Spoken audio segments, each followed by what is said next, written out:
What's up, guys? It's Rich back with another Gray Zone Warfare video for you today. And in today's video, we're going to talk about some N4 level builds you can get from Meta Max traders, you can get from level 3 traders, and then you can even go for a budget build. So I'm going to show you 3 options here today. Hopefully one of these helps you out and you try it out in the field. If you do, let me know down below. And as far as any other attachments you might change out and consider. Guys, if you enjoyed the video, make sure you guys slam that like button, hit that sub button, because we got more Gray Zone Warfare guides coming out for you. All right, guys, so I'm going to start the video off today by talking about the M4A1, essentially the one you can buy from level 4 vendors. Not essentially things you can find out on the field, because I know there are certain parts you can change on this that might be a little better off, but these are going to be more RNG. I'm talking about stuff you can buy from level 4 vendors and get right onto your gun. For example, the AR-15 20-inch barrel is something that you can loot off the Midnight Sapphire boss, and it's going to be a better barrel, obviously, for its lower MOA, and it's going to be essentially something you can throw on there. It makes the gun really big. It makes the gun handle a little bit better, but this isn't a gun barrel that you can actually buy from Gunny level 4. So I'm staying away from all these attachments. I know some of you guys might mention them down in the comments, be like, oh, you want to change this or change that because it's going to be better for MOA or better for recoil. However, this is the gun build I went with from level 4 Gunny, and this is what I'm using out there, especially when I'm running 5.56, as we all know is one of the best ammos, if not the best ammo in terms of consistency in the game. In terms of what ammo I run on this, it's going to be 2 options. Most of the time, it's going to be M855 green tip. For most people, this is the best 5.56 ammo out there. This is the best one you can buy from level 4 vendors. Now, if you are going to be PvPing, you might want to suggest searching some of those ammo boxes, because you could find some really good M85A1. This is the best 5.56 ammo in the game, and it is really good, but it cannot be bought from vendors, so you just want to make sure if you have that, stock it up. That's what I do, and I save it for when I'm going to go chase down some PvP, and I want to make sure I have the best in-slot ammo for my gun. But 95% of the time, I'm going to be running the green tip with the 60-round mags from level 4 Gunny. However, if you don't have level 4 Gunny, you can run 32-round mags. Those run really well, especially since these have an infinite amount of stocks, and these only have 4 per every refresh. So a couple of things that I noticed that you can buy from the DDM4, the pre-built version here that doesn't get offered inside of Gunny's like weapon parts, essentially, that you can pre-build your gun, is essentially it's going to be the M4 pistol grip is going to be better on this version. However, if you don't want to spend $5,000 on this build right here and kit it out, and you want to build your own from scratch, you won't be able to purchase this enhanced pistol grip. The one I have here is the best in slot you can buy. The difference is about 4 to 5% per each attachment, but it completely depends as far as what you feel viable and what you don't. I'm going to test fire this on a range so you guys see what it looks like and what it feels like for you guys. But as far as I'm concerned, the torque pistol grip does its job really efficiently. But I wanted to mention this as well because this is technically something you can buy. It's not lootable, but it has to be bought with the pre-built DDM4. Something else that is also not purchasable, it's only found out on the field, comes with the MOE stock of the butt pad. So the AR-15 MOE stock, which is something you can buy, has a slot for a butt pad. Now, the butt pad isn't something you can actually buy from the vendors. It has to be found out in, weapons crates and crates around a map. Not really a fan of that. Hopefully, that is something that you can buy and add to your gun. It seems like just kind of an essential piece for your weapon. Now, it isn't something that's going to completely throw off your gun, but it does really good, obviously, a good job of adding in some nice recoil benefits to the gun as well, as far as ergonomics as well to the gun. One thing I sat here as well, kind of just going through with this meta build as well, is kind of testing out what suppressor is the best and essentially what's going to be better off for your gun, running one versus the other, what's the stat difference looking like, and what you think is going to be better for your gun overall. What's neat with this update now is essentially with the gun attachments, if you hover attachment parts beforehand, if you played Gray Zone Warfare during 0.1, during launch period, you'll know essentially that you kind of were guesstimating numbers being good or bad, accuracy modifier. Do you want it to be negative? Do you want it to be a plus? But now essentially it gives you a little quick summary. If you hover the number, it tells you, for example, muzzle device efficiency. Muzzle device efficiency indicates how effectively a muzzle device improves a weapon's performance. For example, recoil. The higher the positive number, the better. So essentially it tells you what stats to focus on and what you need to be looking for.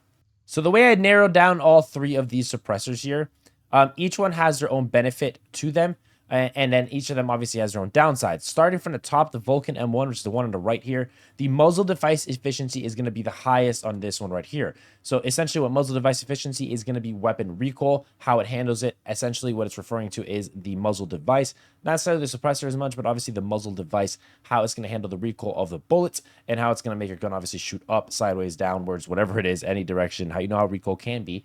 But higher muzzle device efficiency means a little bit more accurate in terms of being able to maintain your gun. It doesn't necessarily translate to MOA, which is going to be obviously your tighter spreading your bullets per each shot, but it essentially translates to your vertical recoil control with the Vulcan M1 muzzle device and checking out the muzzle device efficiency. When you click into the Vulcan one and you click into the suppressor, you'll see the individual stats for the actual suppressor. And to compare it for something like the SOCOM suppressor, which comes with the RC1. So this right here is going to be essentially a better suppressor for you because you get more muzzle device efficiency, you get more accuracy modifier, weapon handling, and loudness reduction. So this essentially turns out to be a better suppressor for your gun. The RC1 turns out to be a better suppressor for your gun, but the Vulcan M1 muzzle device turns out to be a better muzzle device for your gun. Something I noticed with the SOCOM right down here, this is going to be a lower MOA on your gun. So it's going to be a little bit more tighter and more accurate with your spread. But the Vulcan M1 essentially is going to be less recoil on your gun. So you kind of just want to go, it's going to be, kind of pick your poison as far as which one you want to use. Both are really good. Kind of me, personally, I always lean towards doing a recoil less build. So less recoil on a gun is always going to be better for me. It's just going to run more clean and more essentially just easier for me to control the gun. So also taking a look here, because I don't want to forget to mention the KAC-QD muzzle device along with the QDSS NT4 suppressor here. The benefit of this one is it's kind of an in-between the two of them. So kind of if you want to try and balance out the recoil control with the muzzle device efficiency at plus 12% versus plus 12%. I just still doesn't think it compares to something like plus 24%. Obviously, the plus 10% is even lower than that, but you're also getting that lower MOA on the gun.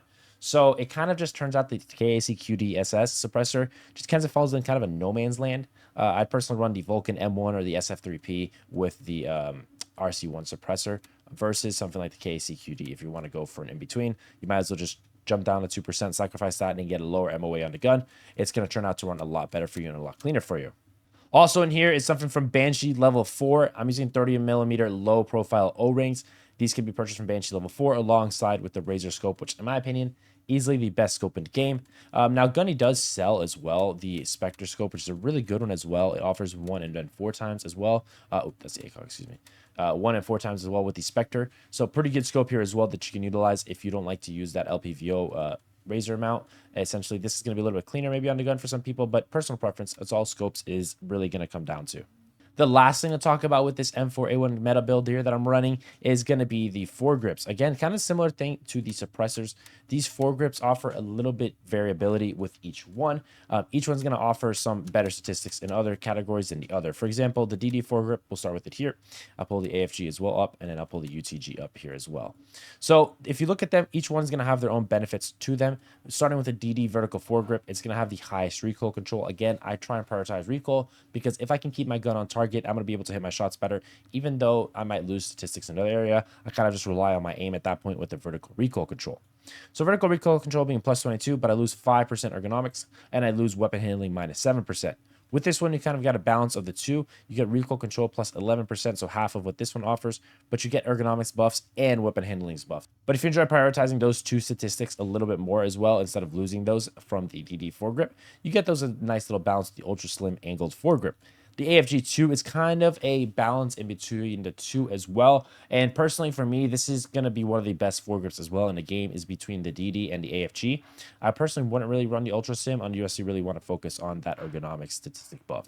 So if you're looking between the two of these right here, that plus 15% is only a 7% reduction in the recoil control, but you're also getting a plus 4%, weapon handling versus the minus 7%. So that's a pretty nice substantial jump. That's almost an 11% difference in terms of weapon handling. So I essentially think for a lot of people, the AFG2 is going to be probably the best slot that you can run. However, I just like to hammer down on having that lowest recoil value statistic attached to my gun. So that's why I run the DD, but I also have been using the AFG as well. So it's going to be between the two of those for me, but I know some people also like the ergonomic statistics where you're not losing any out of it. So that's something that the UCG offers for your gun as well.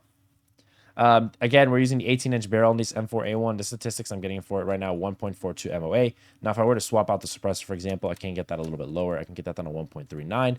But I kind of, this is what I go for. This is the build I'm running, and I do enjoy it for the most part. And I'll kind of just shoot it on the range now, and I'll show you both suppressors that I was talking about and what they look like.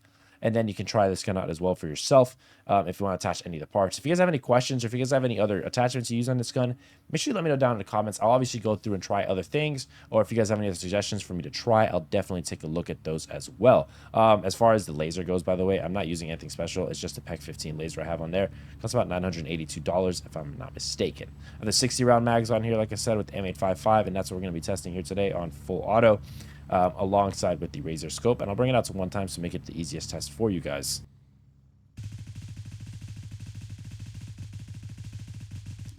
Towards the end of the mag there, as you can tell, the gun starts shooting up. But at that point, if you haven't killed your opponent in those first 30 bullets or so, you're probably going to be in a lot of trouble anyway. So most of the time, like I mentioned, those first initial shots just being a little bit more recoil controllable seems to be the better play for me. However, again, that's going to be personal preference if you want to run versus something like the AFG2 and the SF3P, which is what I'll change it out for right now, so you guys can see the difference of that gun as well. So I'll put that on here. And I'll put the AFG2 foregrip, and then I'll put the AF3P as well. Or the SF3P, excuse me. So it's going to be a full auto test as well here, so you can try and see the difference in between the two comparisons.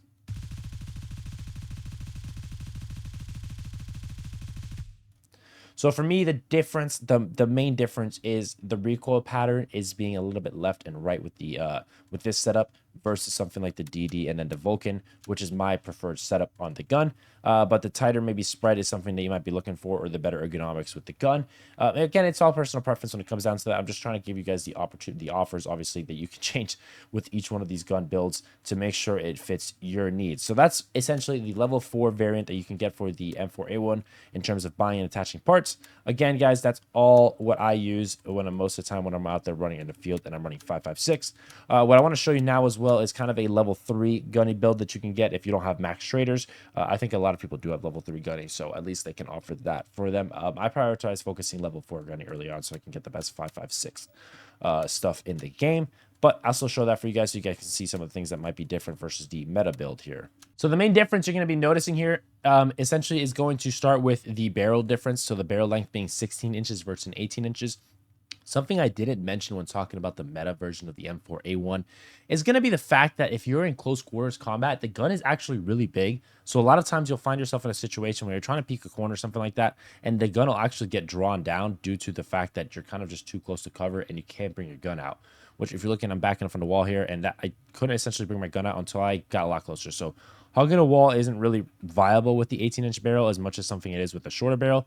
So you got to be a little bit further back when you're hitting those peaks. But that's something to mention that I think a lot of people overlook just because they look at the values of the gun, the numbers, lower number being better with like in a bigger barrel. So essentially something that I want to make sure I mention is why a 16-inch might work for some people versus something like an 18-inch, depending on what kind of CQB you're going for.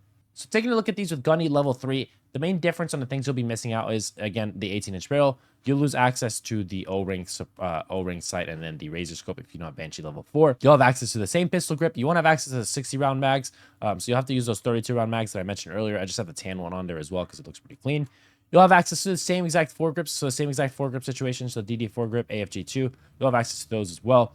And then you have access to the same muzzles and the same suppressors, so you can just throw those on as well. So the main thing you're going to be losing here is primarily going to be that 18-inch barrel MOA reduction, so lower MOA, obviously, a little bit more accurate of a gun build, and then those 60-round mags, but you can still get a really good build with this gun right here. I know a lot of people do have gunny level 3, like I mentioned, so being able to use something like this in situations for you to at least be able to run kind of meta kits, this is going to be a really good gun that offers people a lot of opportunity, and I think it's a really good gun build, essentially, for you guys to try out. All right, guys, so the last gun we're going to look at here is essentially the budget build M4A1. It's kind of a mix of some CQ A1 parts and also some budget saving parts. I didn't go completely cheap out on this gun because I think some of the guns that are, or some of the parts that are even cheap, for example, a $29 CQ A1 pistol grip versus something like the MOE pistol grip for an extra $15, you get plus 4% recoil control, plus 2% ergonomics, and plus 2% weapon handling versus something like this that doesn't offer any statistical buffs. So I made sure to try and change some parts out that'll save you some money, but also won't cost you too much in the gun and can get you by early game to early mid game as well, with a solid build here using 5.56 ammo, which again I mentioned is one of the best ammos, if not the best ammo in the game to run right now, along with an ACOG scope that gives you some solid magnification and being able to zoom in and hit your targets, but not using something like an LPVO, which you won't have access to just yet. So for this build right here, I went with the M-Lock handguard. The reason why versus something like this guy right here that gives you minus 2% recoil control, which is even cheaper, is the fact that you can throw on a 7-inch rail on there or a 9-inch rail, for example, and then you can throw on a hand grip, a foregrip, excuse me, for your gun to be able to attach that on there. I went with the RVG foregrip versus something like the UTS foregrip. The reason being is I thought the statistical value of the recoil control was a lot better for an extra $20. So for $20, you get plus 12% recoil control versus plus 4%. You do lose ergonomics and weapon handling with this one. You gain it with this one, but you get the 8% difference there Completely personal preference again with these. The foregrips are going to be coming down to what statistical values you compensate for or what you want to make sure you focus on. With your weapon builds, I try and focus on vertical recoil always. I mentioned that, and I will always hammer that in as well with my builds. For the suppressor, depending on what level gunny you have, if you have level 2 gunny, you'll have access to QDSS suppressor. If you have level 3 gunny, you'll have access to suppressors like the RC1 as well on there to throw on. Essentially something as well, if you want to save some money with the sight and throw the ACOG sight on there, all you got to do is come down to gunny and you want to purchase the, make sure you buy the CQ-A1 standard gas block versus something like this one. Saves you about $100 when you do that option as well. And also you want to make sure you buy the CQ-A1 upper versus the M16A1 upper. That'll save you a few bucks as well, because what you can throw on here as well for the gun directly is going to be the carry handle, which is only going to cost you about $40. So essentially, so 40 plus 126 is only 166 versus $200, so that's saving you about $40 to $50 going that option. Realistically, the value proposition here with the gun isn't too bad at all. Something else I saved money on was the CQ-A1 buttstock. In comparison to something like the MOE buttstock, obviously the MOE buttstock is going to be much more pricier. So the MOE stock being $157 versus the CQ-A1, which is only $48. So obviously a statistical difference is going to be recoil control minus 4% versus recoil control plus 6%. Now, if you want to shell out that extra money, the whole idea with this gun build was trying to keep it, semi-cheap, semi-reasonable for people that are kind of learning the game and kind of don't want to have any gear fear with their builds. This is something really good that you can definitely try out with your guns. All right, guys, if you enjoyed today's video, make sure you guys slam that like button and hit that sub button, as well as we're trying to reach that big 10,000 mark by the end of 2025. So I appreciate each one and every you guys joining the community here. As well, if you want to catch my live streams, we're streaming Gray Zone Warfare every single day, going over important information like what you saw here in today's video, but also some important loot guides, some PvP as well over on Twitch. So make sure you guys head over there, slam that follow button, and yap with me over there while I'm live streaming some Gray Zone Warfare for you guys. All right, guys, that about sums it all up. I'll catch you guys later. Peace and love. Bye.